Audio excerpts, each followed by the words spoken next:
આપણા પ્રાંગણમાં નાના ફૂલો જેવા ઝુમકાઓ શાળામાં પ્રવેશ કરી રહ્યા છે અને આ એક ખૂબ જ જીવનમાં અંજવાળો પાત્ર છે. કાર્યક્રમની શરૂઆત આપણે આપણા આંગણે પધારેલા અધિકારીથી દ્વારા ગીત સ્વાગત કરાવીને કરી શકીએ.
પધારેલા મહેમાનો, વડીલો, મારા વાલીઓ અને મારા વહાલા મિત્રો, મારું નામ ગોંડલ પ્રિયાંશી ગોપાલભાઈ છે. હું ધોરણ 7માં અભ્યાસ કરું છું.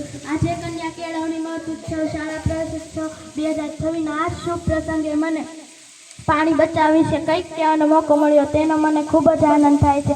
આપણે બધા જાણીએ છીએ કે પાણી આપણા જીવન માટે કેટલું જરૂરી છે. પાણી વગર જીવન શક્ય નથી. ખેતી હોય કે પીવાના પાણી, રસોઈ બનાવવી હોય કે નાહવું ધોવું, દરેક કામમાં પાણીની જરૂર પડે છે. પણ શું આપણે બધાએ પાણીનો બચાવ કરીએ છીએ? ઘણીવાર જોઈએ છીએ કે ઘણીવાર આપણે જોઈએ છીએ કે નાહતી વખતે પાણી વહી જાય છે. બ્રશ કરતી વખતે પાણી વહી જાય છે. વાસણ ધોતી વખતે પણ જરૂર કરતાં વધુ પાણીનો ઉપયોગ થાય છે. નળ ખુલ્લા ન તોડીએ, બ્રશ કરતી વખતે નળ બંધ રાખીએ, લીક થતા નળ કે પાઇપને તરત રિપેર કરાવીએ, વરસાદના પાણીનો સંગ્રહ કરીએ. પાણી બચાવવી આપણી સૌની જવાબદારી છે. આજે આપણે પાણી બચાવીશું તો આવનારી પેઢીને શુદ્ધ પાણી મળી રહેશે. કન્યા કેળવણી મહોત્સવ આજે જે દીકરીઓ શાળામાં પ્રવેશી રહી છે તેઓ પણ આ પાણી બચાવવાનો સંદેશને પોતાના ઘરમાં અને સમાજમાં ફેલાવી શકશે. કારણ કે એ શિક્ષિત દીકરી પોતાના સમાજને સાચી દિશા બતાવે છે. અસ્તુ જય હિન્દ, જય ભારત. પધારેલા શ્રી મહેમાનો, આદરણીય ગુરુજનો, વડીલો, વાલીઓ અને મોટા વાલા મિત્રો, મારું નામ પરમાર રાજુભાઈ છે. હું ધોરણ 7માં અભ્યાસ કરું છું.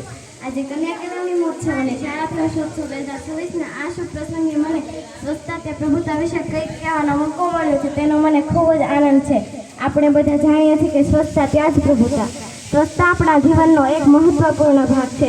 જો આપણું ઘર, શાળા, આસપાસનું વાતાવરણ સ્વચ્છ હોય તો જ આપણે સ્વસ્થ રહી શકીએ છીએ. ગંદકીથી અનેક રોગો ફેલાય છે. ડેન્ગ્યુ, મેલેરિયા, ઝાડા ઉલટી જેવા રોગો ગંદા પાણી અને કચરાના કારણે થાય છે. પ્રધાનમંત્રીશ્રીએ પણ સ્વસ્થ ભારત અભિયાન શરૂ કર્યું છે, જેનો મુખ્ય હેતુ આપણા દેશને સ્વસ્થ બનાવવાનો છે. આ અભિયાન ફક્ત સરકારનું નહીં પણ આપણા બધાની જવાબદારી છે. આપણે પણ તેમાં જોડાઈને આપણા વિસ્તારને સ્વસ્થ બનાવવો જોઈએ.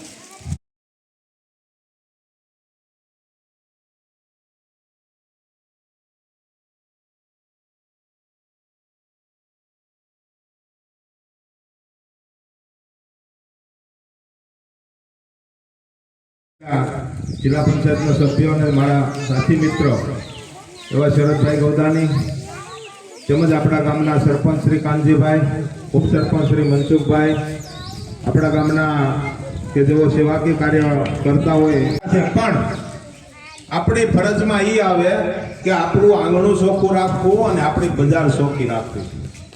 જ્યાં સ્વચ્છતા હશે ત્યાં શાંતિ હશે, અને શાંતિ હશે ત્યાં જ ઈશ્વરનો વાસ હશે. એટલે ખાસ કરી અને આ તકે આજ ખોડિયાણાની જનતાને હું એ સંદેશો આપવા માંગુ છું.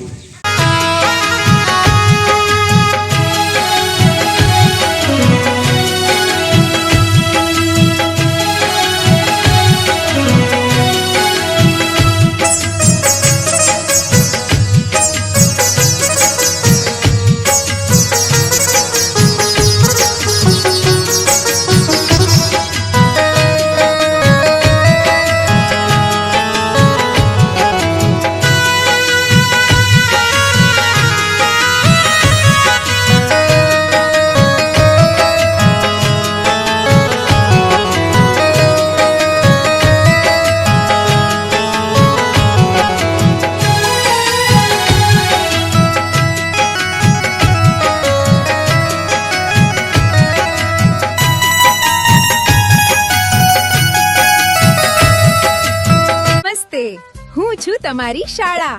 હા, એ જ જ્યાં તમે રોજ ભણવા અને રમવા આવો છો.